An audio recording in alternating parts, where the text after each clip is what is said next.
Vlad III atau yang dikenal juga sebagai Vlad Tepes atau Vlad Dracula merupakan pangeran dari Wallachia yang berkuasa pada tahun 1448. Wallachia adalah kerajaan yang sekarang dikenal sebagai Rumania. Dia sangat terkenal pada masanya karena merupakan penguasa yang sangat sadis dan haus darah. Bahkan julukannya pun cukup menyeramkan, yaitu The Impaler atau Sang Penyula. Julukannya ia dapat karena dia sering menghukum orang dengan cara disula atau ditusuk. Sebegitu melegendanya namanya sehingga Bram Stoker sang penulis menggunakan namanya untuk judul buku karangannya pada tahun 1897. Buku karangan Bram Stoker itu berjudul Dracula, merupakan fiksi yang menceritakan karakter vampir yang haus darah, yang sosoknya ini terinspirasi dari Vlad Dracul yang haus darah. Saat dia memerintah bukan hanya terkenal karena kekejamannya, tapi juga dikenal anti dengan Kekaisaran Ottoman atau Kesultanan Utsmaniyah. Pada saat itu Kekaisaran Ottoman sedang dipimpin oleh Sultan Murad II dan Sultan benar-benar kerepotan untuk menjinakkan Vlad Dracul.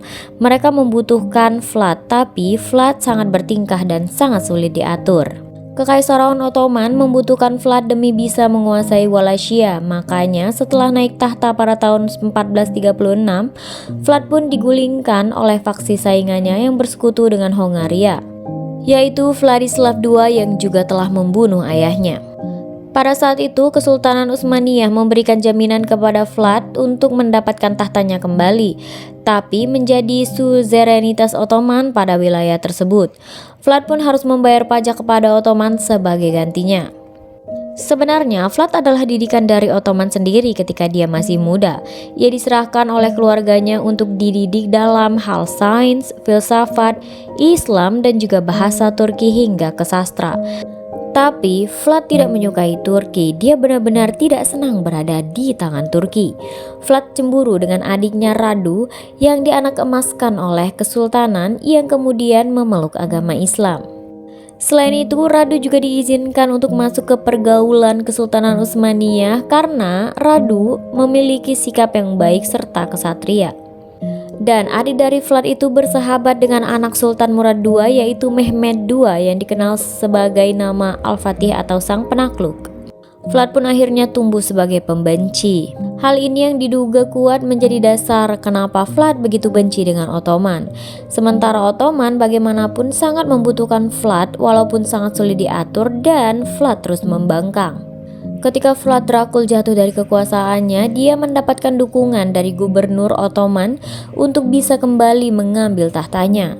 Dan Sultan pun mendukung agar Vlad bisa kembali mendapat Wallachia sebagai wilayah kekuasaan Ottoman. Pada Juli tahun 1456, pada saat itu pasukan Utsmaniyah dan Hungaria terkunci dalam sebuah pertempuran. Vlad memimpin pasukan kecil bangsawan yang diasingkan. Tentara bayaran dari Hungaria dan Rumania pun melawan musuh lama mereka, Vladislav II di Targoviste. Dia dengan sangat puas bisa membunuh musuh bebuyutannya dan juga pembunuh ayahnya dalam pertarungan jarak dekat. Namun, Vlad kemudian memantapkan posisinya sebagai anti-Ottoman dan dinyatakan sebagai pemimpin atau Voivode Wallachia pada tahun 1456. Setelah ia kembali bisa berkuasa, salah satu perintah bisnis pertamanya yaitu berhenti membayar upeti tahunan kepada Sultan Ottoman. Dan ini tentu mengakhiri perdamaian antara Wallachia dan juga Ottoman. Sehingga timbullah peperangan dan Dracula akhirnya mati terbunuh dalam pertempuran melawan pasukan Turki pimpinan Sultan Muhammad Al-Fatih. Pada saat itu kepala dari Dracula dipenggal kemudian dibawa ke Konstantinopel untuk ditunjukkan kepada rakyat Turki, sedangkan badannya dikuburkan di Biara Snagov oleh para biarawan. Jadi itu dia kisah tentang Dracula dan juga Turki Osmani. Jika kalian suka dengan video ini jangan lupa untuk like, komen, dan juga subscribe.